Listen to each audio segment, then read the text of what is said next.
Tech screws and just bang them in. Very easy to bend.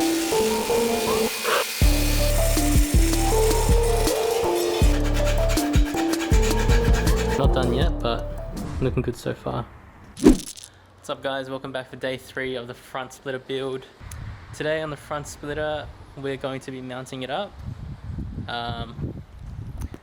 So this is where we left it.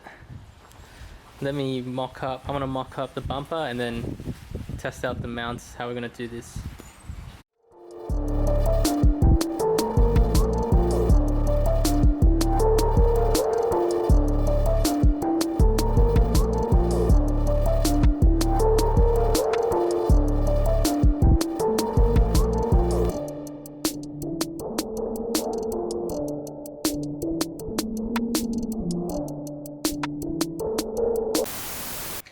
Alright, so to mount the front lip, what you want to do is make sure that you've got a solid mounting point first. So what I recommend is if you've got a carbon fiber lip, you know, that's a good thing. You've got a plastic one, not that great. What you want is carbon fiber. So once you've got a carbon fiber lip, what you want to do is get some Tech screws, right? These are self-tapering screws, and just bang them in, you know, as many as you want underneath into the carbon. You know, so just 1, 2, 3, just probably like 20 Tech screws in the front. Alright, just kidding. What I've got here, I think I showed you before, is some aluminium angles, L's, U's. We're going to use this to mount it up properly. So this front section, it's going to be mounted by this, but this back section here, the bit that runs along here, let me show you what I think. If we get under the car, so here, about here, let me get closer. So this point and the other corresponding point, that bit right there. There's 2 bolt holes. So what used to be there, see this black bar that runs across? That is an underbody brace or a tie bar, I think they call it. So where that bar is, there's actually a second bar that's supposed to run from here to there in front. Alright, so now a lot of Evo owners take both of these bars. I've still got one on. A lot of Evo owners take both off because once you upgrade your dump, this is a Tomei V2, but a lot of people upgrade to a 3.5 or even 4-inch dump and front pipe. Once you do that, as you can see, it's already pretty close to that bar, but once you do that, your exhaust, 3.5 or 4-inch exhaust, ends up hitting or fouling on those 2 underbody braces or tie bars. So a lot of Evo owners just get rid of them, take them off. I've taken one off because I was afraid it was going to hit. So what I've actually done, and then you can see actually that the Tomei dump and front pipe kit actually comes with these 2 little spaces on each side. So usually those little metal spaces aren't there, but the kit comes with spaces to space that bar down. As you can see, the clearance is super tight, but you see my mount's a bit bent as a result from going off the track. Again, not fun, ruining a lot of things, but because I've taken the front bar off, what that means is I've got 1 hole, 2 to potentially mount a front splitter. So what I think is we slide the front splitter in, the existing bolts that went in these 2 spots, one up there, that'll hopefully hold the splitter that way. I put some aluminium angles in to kind of brace it up, and so that hopefully, and maybe one across to connect the 2. So hopefully that kind of takes care of the back of the splitter. And for the front, I'm gonna have to take the bumper off to show you kind of what I'm thinking there.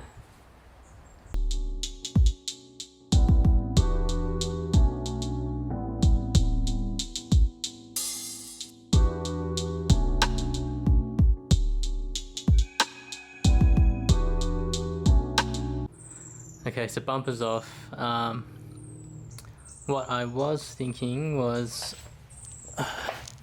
so here on the, I believe this is a crash bar, crash beam, you've got some bolt holes already here. So this is where usually when people have those Cusco, we'll just wait for him to go. Yeah, thanks mate. So usually when people have those Cusco front power braces that add 50 kilowatts, those blue things, they bolt in here, go across. So I'm thinking of using either these two, looks like there's one bolt hole here, see there's two here that maybe you could tap, and there's two here to mount the front of the splitter. So this goes in behind there.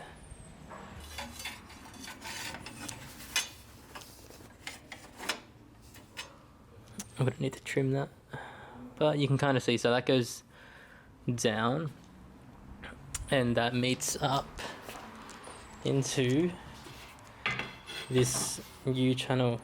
So that's gonna be into the front splitter. This is gonna be down here. And ideally when that's straight, you get what I mean.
Alright, so I've got it kind of generally mocked up.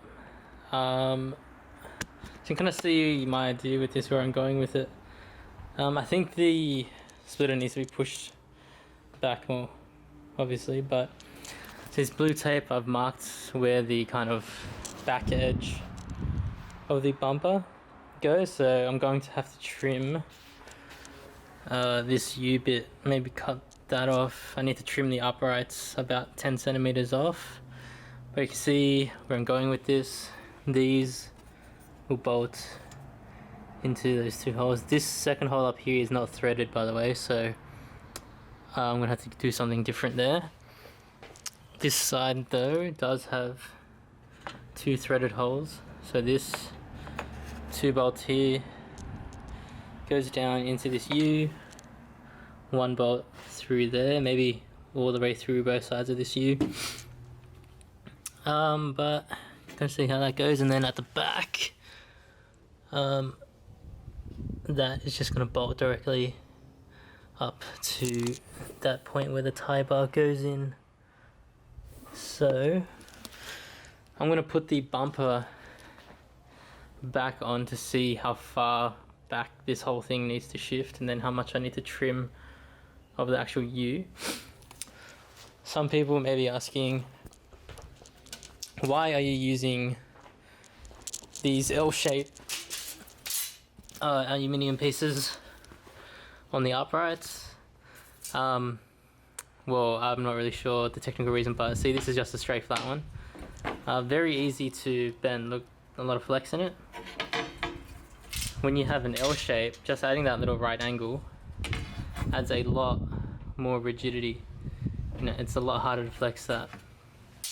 And obviously if you add 2 right angles with the U, then that is going to be very hard to bend to flex. So if it's U, it's going to be kind of preventing it from flexing out that way, which is what I want. The uprights preventing it from going back and forth, which is good. Obviously this is aluminium, it's not steel or anything. Some people are going to be like, well, I think, why are you not using something more rigid, steel or something like that? A couple things. Aluminium for me is easy to work with. It's harder to cut steel for me, and also I feel like it's strong enough.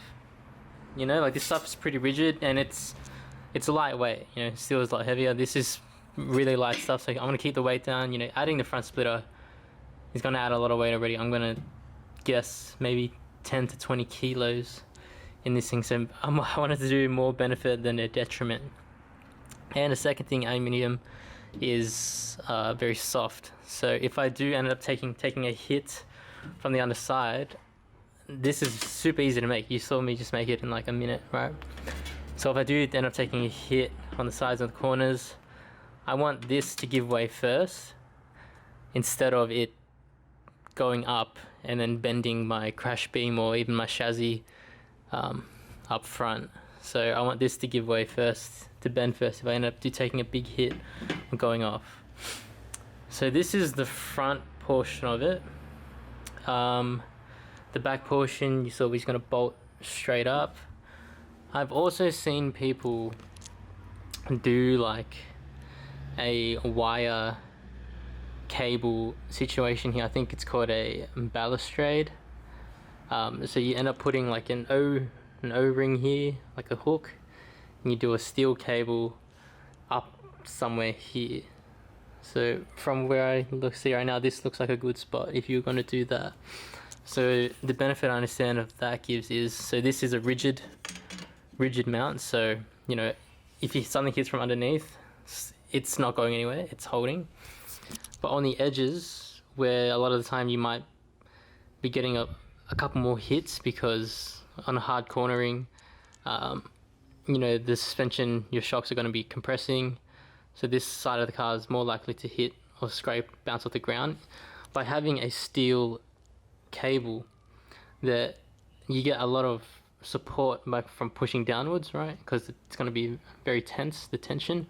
But going upwards, if you remember, just imagine like a shoestring. If you go upwards, the cable will collapse and it'll allow a little bit of flex, which is kind of good on the edges, I feel. So I might do that, but let me get the rigid part done and then try to get the bolts through the back.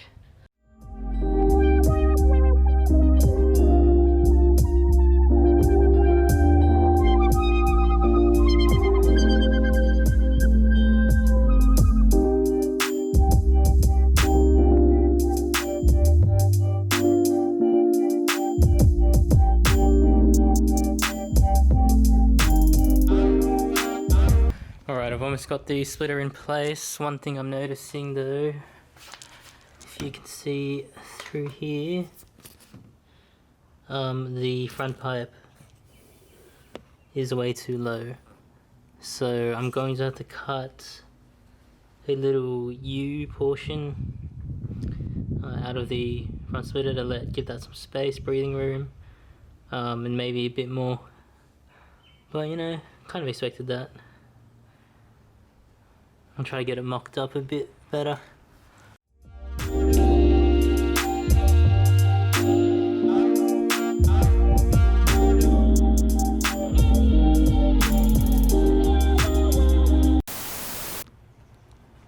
Okay, so a couple things.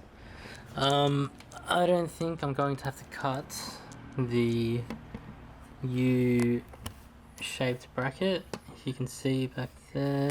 I don't think it's going to foul on the bumper, so we can keep the full length of that U going right across. The uprights, currently 50 centimeters long. I'm going to have to trim those to about 30 each in order for them to fit properly. One thing I want to check was the clearance for the wheels, so I need to turn the wheels full lock.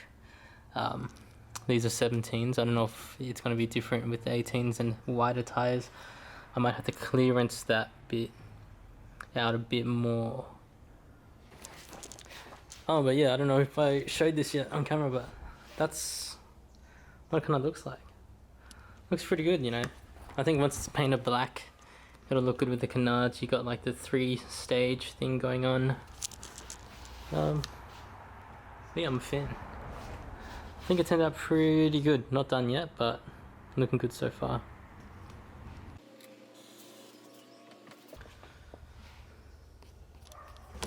Okay, that's full lock on this side. Let's check the other side. Does the back of the wheel hit anything? It might hit though with the 18-inch wheels. If I put 265s on that, it might hit, but I guess we can just cut it when that time comes. Well, it looks okay actually. It's not, it doesn't look like it's fouling or hitting anything.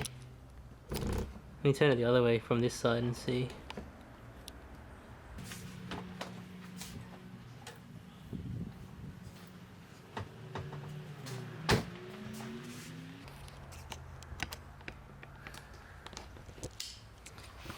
Okay, again. Looks pretty good. See if I can get behind here. Go from underneath. Yeah. There is quite a bit of clearance. Not bad. Not bad at all. Again with 9.5 wides and 265 wide tires. Not sure if that's going to change or not. But for now, this works. So let me trim up the uprights. Try to delicately take the bumper off with the U bracket still in place so I can kind of see where it needs to go.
Okay, little update. Looks like I will end up needing to be trimming the U piece that goes across. So I think trim it right there. But I think what I need to do first is drill these holes first. So 2 bolts into there just to figure out how the length this needs to be. So do the other side too. Again, there was only one tapped hole and the other was like a much larger hole, so maybe we just run 1 bolt on this side. If I take this out, see there's 1 tapped one and then there's one that's just empty. It's not very thick as well, so I'm not sure if it's any use tapping my own hole there because it seems very thin back there. But I think that's what I do first. I bolt the uprights in so I can figure out the length of everything. And then I think what's second is I need to draw out the template or the outline that I need to cut to make space for the dump and front pipe. Because that will definitely be touching now and I do not want to burn anything or set any fires. So let me try to figure that out.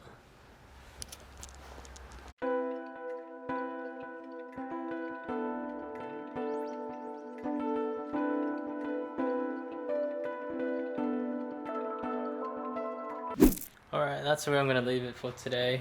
So we got this sort of mocked up. Got it mocked up on the car.